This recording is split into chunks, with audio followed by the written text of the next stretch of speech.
tots i agraeixo molt la participació de les persones i de tot el públic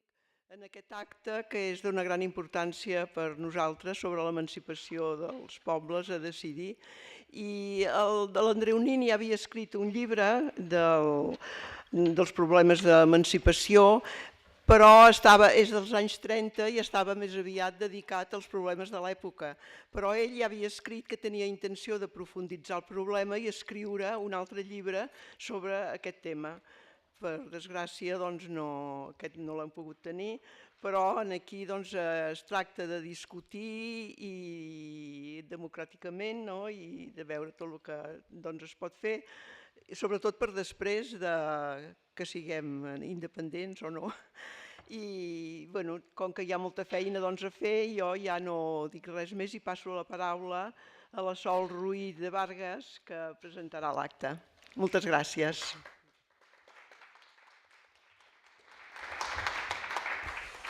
Hola, soc Sol Ruiz de Vargas, soc de la Junta de l'Associació de Veïns del Casc Antic i presentaré aquí els que exposaran sobre les reflexions que fem aquí en aquests temps de lluita. Tenim la lluita de TV3, la lluita de Panrico, les agressions a les dones, que l'exemple més flagrant és el de la llei contra l'avorto.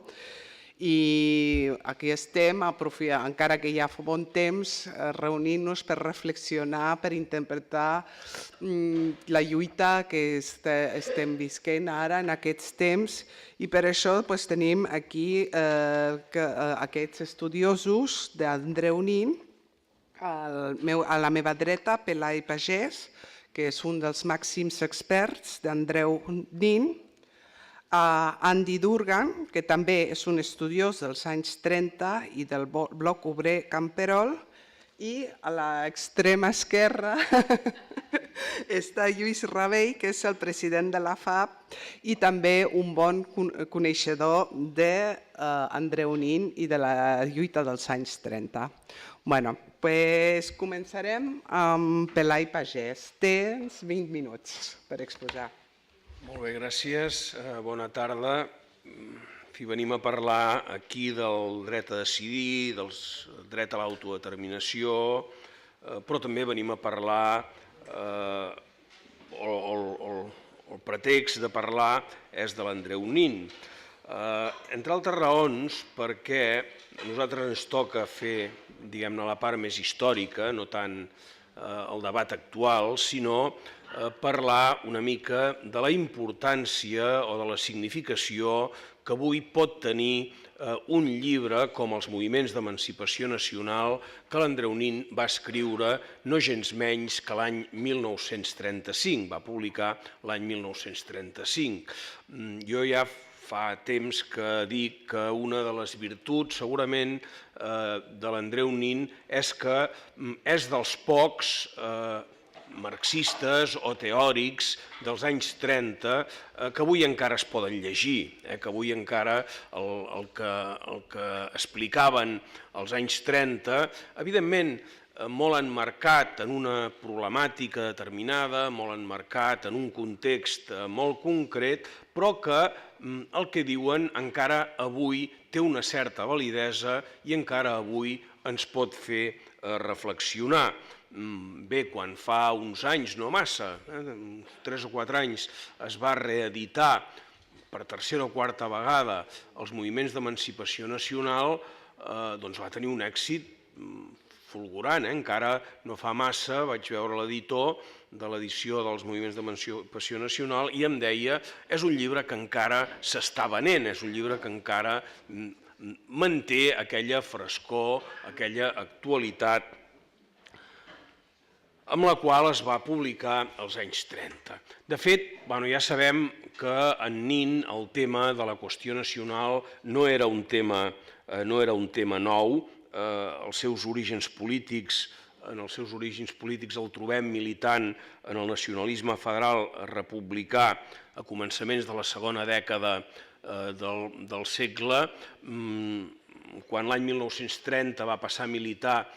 en el PSOE, la Federació Catalana del PSOE, va intentar incorporar la problemàtica de la qüestió nacional al si del socialisme. No se'n va sortir perquè va trobar un refús claríssim per part d'un dels dirigents més importants del socialisme català, com era el Fabra i Ribes, però no va desistir del tema. Després sabem que es va passar a militar en el sindicalisme entre l'any 19 i el 21, després va anar a la Unió Soviètica, una etapa que va ser fonamental per la seva formació. Fa un temps jo em pensava que el tema de la qüestió nacional el Nin l'havia aparcat fins als anys 30, fins als anys de la Segona República. Per sorpresa meva, no fa massa temps, fa uns 2 o 3 anys, vaig descobrir un article llarguíssim que havia publicat, que havia escrit, que jo sàpiga no el va publicar mai, que havia escrit, devia ser entre l'any 25 i 26, el fet és que és un article que quan el varen detenir a París el gener de 1926, en allà la policia se li va incautar aquest article i jo el vaig trobar en tota la documentació del fons de la Direcció General de Seguretat, del fons de la policia espanyola, que una còpia es conservava en el fons Nin. Parlo d'aquest article perquè era un article llarg i, fixeu-vos, tenia uns epígrafs que podrien ser molt actuals. El tema era bàsicament parlar del tema de Catalunya, es deia La cuestión nacional en España, la versió que vaig trobar era en castellà i suposo que la seva idea, per les referències que hi ha en l'article, era que es publiqués en rus i donar-lo a conèixer a la societat russa. Parla dels epígrafs, és un article força llarg d'origen de l'estat espanyol, parla com s'ha format la nació catalana, parla dels temes de la llengua, origen i desenvolupament del moviment nacional català, la Catalunya contemporània, parla de l'economia, del paper de l'agricultura, del comerç. Aquí hi ha un epígraf interessant, les causes de l'antagonismo entre Catalunya i Espanya, i després fa un repàs històric molt ajustat a la realitat sobre el desenvolupament del nacionalisme a Catalunya fins a l'any 26. Per tant, és un article que manifesta clarament la seva preocupació per al tema. A partir d'aquest interès sobre la qüestió nacional, a partir del bagatge polític, de la formació que assoleix a la Unió Soviètica i en el marc d'una nova etapa històrica, com va ser una segona república, en la qual el 14 d'abril Macià proclama la República Catalana, que 2 dies després ha de desproclamar, en el qual s'aprova un estatut d'autonomia, el de Núria, que serà referendat pel poble català, però que després el Parlament espanyol retalla per activa i per passiva. Una república que, sobretot el 6 d'octubre, en aquest cas Companys, proclama l'estat català en el marc, en el si de la República Federal Espanyola. En aquest context és quan Nin escriu aquest llibre en un context històric i en un moment en el que Nin, penso jo, que tenia interès en defensar sobretot 2 qüestions. La primera és que la qüestió nacional no era un tema únicament que interessava a la burgesia. Evidentment, hi havia sectors de la burgesia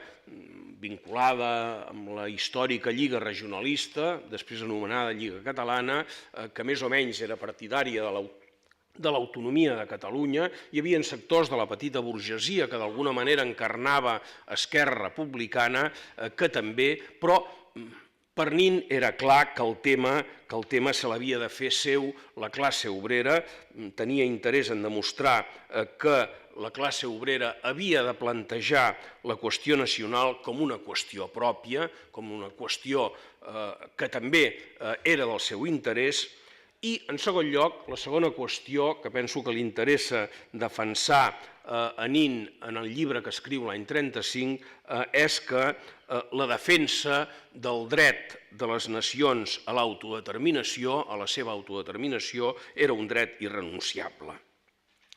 Per tal de defensar aquestes dues posicions, la classe obrera ha d'assumir com a pròpia la qüestió nacional i ha de defensar com un dret irrenunciable el dret a l'autodeterminació. Per defensar, deia, aquestes posicions, en el seu llibre Nin fa un repàs històric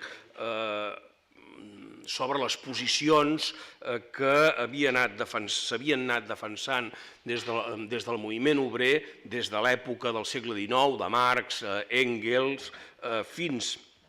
a Lenin, passant per l'escola alemanya de Kautsky i Rosa Luxemburg, que eren més aviat crítics sobre el tema nacional, passant també per l'escola austríaca del Bauer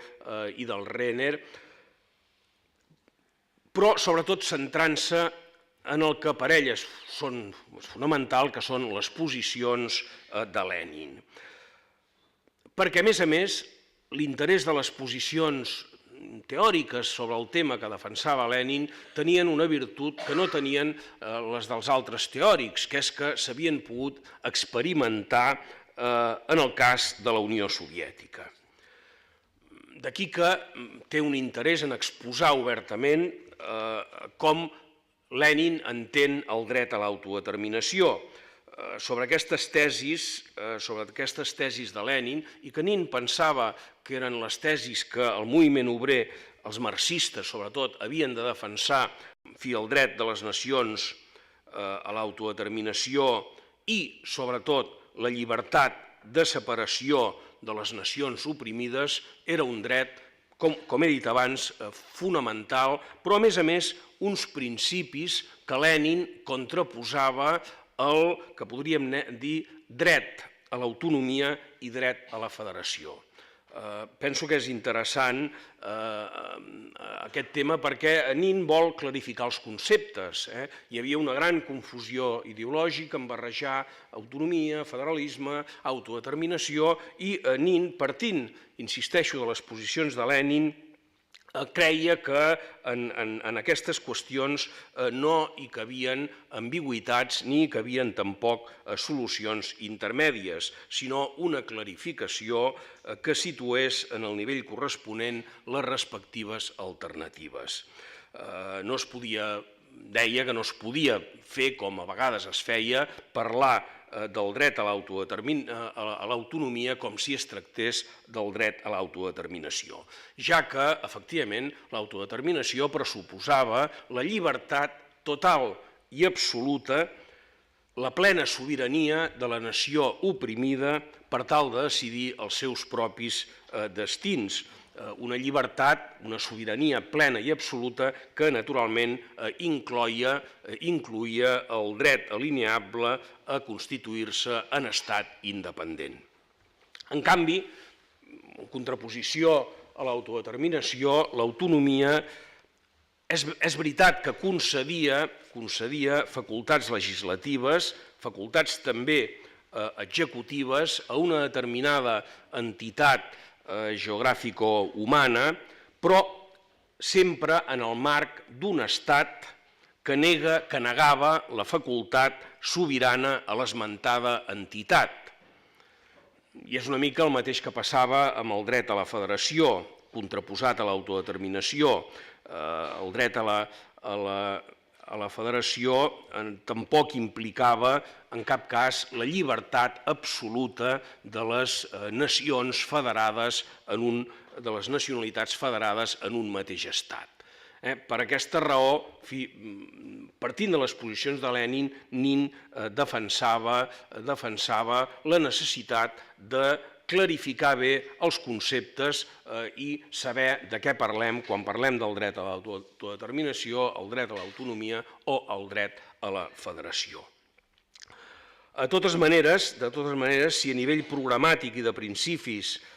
defensar i reconèixer el dret a l'autodeterminació implicava, d'alguna manera, excloure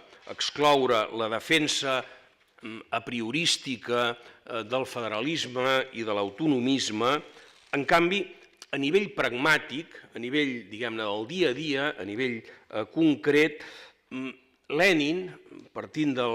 la interpretació que en fa Nin,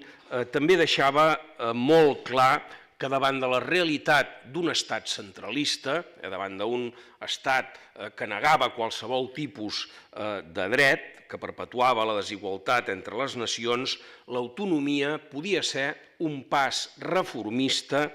que permetia a les nacions oprimides, que permetia a les nacions sense estat constituir-se definitivament com a nació i assumir, a partir de l'autonomia, assumir l'acte revolucionari d'una proclamació independentista. També una mica passava a nivell pragmàtic, a nivell concret del dia a dia, amb el principi federatiu que es podria acceptar en el terreny pràctic històric si representava un pas endavant entre l'unitarisme despòtic d'un estat o l'estat democràtic que garanteix l'autodeterminació de les diferents nacionalitats. Recuperar, doncs, el contingut dels conceptes, situar en els seus justos termes les posicions nacionalitàries que defensava el marxisme era una de les tasques que Nin va intentar en aquests capítols de la seva obra. Penso que és una tasca que avui també a vegades ens faria molta falta, de clarificar, saber de què parlem quan parlem d'autonomia, quan parlem de federalisme o quan parlem d'autodeterminació. Finalment, Nin planteja el model que es va aplicar a la Unió Soviètica. Nin planteja el model de la Unió de Repúbliques Socialistes Soviètiques com un model, com l'únic, de fet, com l'únic model que existia al món d'una unió lliure de pobles lliures. Un model que, a més, es concretava en la Constitució soviètica. Fa uns anys ens podia semblar una mica exacerbat que Nin arribés a plantejar com a model el que existia a la Unió Soviètica. Avui sabem que va ser gràcies a la Constitució de la URSS que es va produir finalment, a partir de l'any 90-91, l'esclat de la Unió Soviètica i que els diferents pobles, les diferents nacions que defensaven, que integraven la Unió Soviètica, varen poder proclamar la seva independència sense més problemes, alguns problemes, perquè el nacionalisme rus era molt present ja des d'èpoques de Stalin, però almenys a nivell constitucional, amb el que és la lletra de la Constitució, aquesta unió de repúbliques socialistes soviètiques es presentava, com us deia fa un moment, com una unió lliure de pobles lliures que permetia, per tant, el dret a l'autodeterminació. És interessant destacar que aquest model que trobem en el llibre del Nin l'any 35, en un moment en què Nin ja feia anys que estava, gairebé una dècada que estava ben desmarcat de l'estalinisme i que per tant era crític amb tot allò que passava a la Unió Soviètica, vull dir que penso que cal valorar-lo, que el fet que exposi com a model la URSS, com a model de solució de la qüestió nacional en el marc d'un estat multinacional no es contradiu amb les seves posicions clarament antiestalinistes, perquè justament aquest model que planteja Nin l'adopta també en l'estratègia que defensarà el PUM l'any 35 és el mateix any en què es crea el Partit Obrer d'Unificació Marxista, és el mateix, deia, la mateixa estratègia que defensarà a l'Estat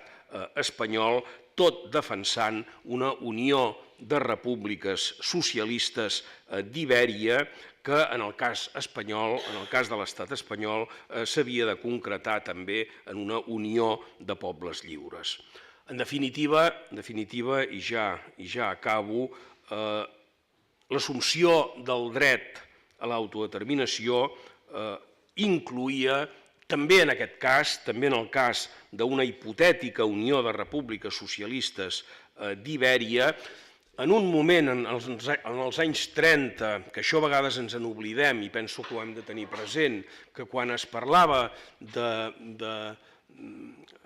d'Espanya es parlava en termes d'iberisme. La FAI no era la Federació Anarquista Espanyola, sinó la Federació Anarquista Ibèrica, que incloïa Portugal. Ara sembla que Portugal ja sigui una cosa diferent. Als anys 30 Portugal havia d'entrar en un projecte comú, si calia fer aquest projecte comú de construcció d'un estat peninsular. En definitiva, deia, l'assumpció del dret a l'autodeterminació incloïa també, naturalment, en el cas d'aquesta Unió de Repúbliques Socialistes d'Ibèria, el dret inalineable a la separació i a la constitució d'un estat independent. Moltes gràcies. Mireu, jo a la facultat, quan explicava el segle XIX, la història d'Espanya i de Catalunya del segle XIX,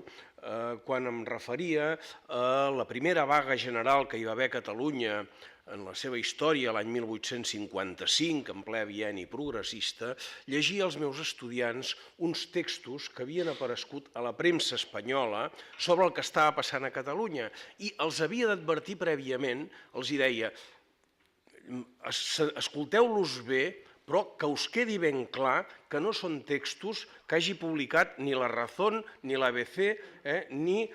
El Mundo, però que eren textos que podia haver publicat perfectament qualsevol d'aquests diaris. El tema de què volen aquests catalans que no estan mai contents, els privilegis dels catalans, etc. Eren articles de la premsa que sortia publicada a Madrid, a Salamanca, a Segòvia, a qualsevol ciutat, però que tots tenien aquest mateix denominador comú. En aquest cas, era una actitud, diguem-ne, de la dreta que s'ha anat mantenint. Però, si mirem actituds d'una determinada esquerra, són similars. Quan a Catalunya, quan s'està debatint en el Parlament espanyol, a les Cortes, l'Estatut d'Autonomia del 32, hi ha una campanya brutal en el que hi participa també sectors de l'esquerra. Jo vaig trobar, allò per al ciberespai, un cartell de l'any 32 que demanava el boicot als productes catalans. Que us sona? Que us sona el boicot als productes catalans? Doncs l'any 32 ja es va fer aquesta campanya. I també vull recordar allò que va deixar escrit el que va arribar a ser president de la República Espanyola, el Manuel Azaña, de dir que té un amic que diu, i no li falta raó, que a Barcelona cada 100 anys se l'ha de bombardejar, perquè s'ha de posar en actitud, en dèria, en els... Sí, o cada 50 anys, és igual, però vull dir que des dels bombardejos del Felip V, l'actitud de Felip V, els bombardejos de l'Espartero, etc., a mi, de totes maneres, vull recordar que em va costar molt convèncer, al final s'ho varen convèncer, de que una vegada els hi vaig dir, no entenc, la gent de l'Ajuntament, per què Barcelona dedica 2 carrers, per falta d'un, a l'Espartero, que l'havia bombardejat per activa i per passiva. No hi ha cap ciutat del món que, finalment, perquè no sabien qui era l'Espartero, els municipals, els regidors, els primers regidors de la ciutat quan hi va haver el canvi de noms. Després, finalment, ho varen acabar canviant. Vull dir amb això que hi ha actituds, de la mateixa manera que hi ha que hi ha frases que publica el Nin a l'any 35 que penso que mantenen, en fi, una actualitat total i absoluta, no? Quan diu, en fi, per exemple, diu cap privilegi per cap nació, cap privilegi per cap idioma, cap opressió, cap injustícia envers la minoria nacional, heus aquí el programa de la democràcia obrera. Són frases, són actituds que penso que mantenen una plena actualitat i no ens ha de sorprendre que hi hagi una determinada esquerra que en el seu moment semblava que en la transició havia canviat, havia modificat comportaments, però que ara segueix tan bel·ligerant com ho pot ser una determinada dreta amb el tema de les reivindicacions nacionals. Perquè forma part, insisteixo, de fenòmens de llarga durada i que a vegades els canvis de mentalitat són els més difícils de canviar. En la història pot evolucionar molt ràpidament en períodes de temps determinades actituds, però d'altres, en canvi, sembla que són extraordinàriament dificultoses. Amb el tema de l'idioma, jo sempre als meus estudiants els dic que ha estat un miracle que a Catalunya seguim parlant el català després de 300 anys, perquè les primeres persecucions després de 1714 varen ser brutals, com ho varen ser durant l'època franquista, i sembla que sigui encara impossible com aquest intent d'extermini cultural no s'hagi aconseguit. I a vegades veus actituds que estan molt presents, actituds actuals que dius, aquesta persona, si pogués, portaria a terme les mateixes accions d'extermini cultural que s'havien portat a terme fa 40 o 300 anys. Per això penso que ho hem de tenir molt en compte, aquests fenòmens que estan presents en la nostra realitat com ho havien estat fa 50, 100 o 150 anys.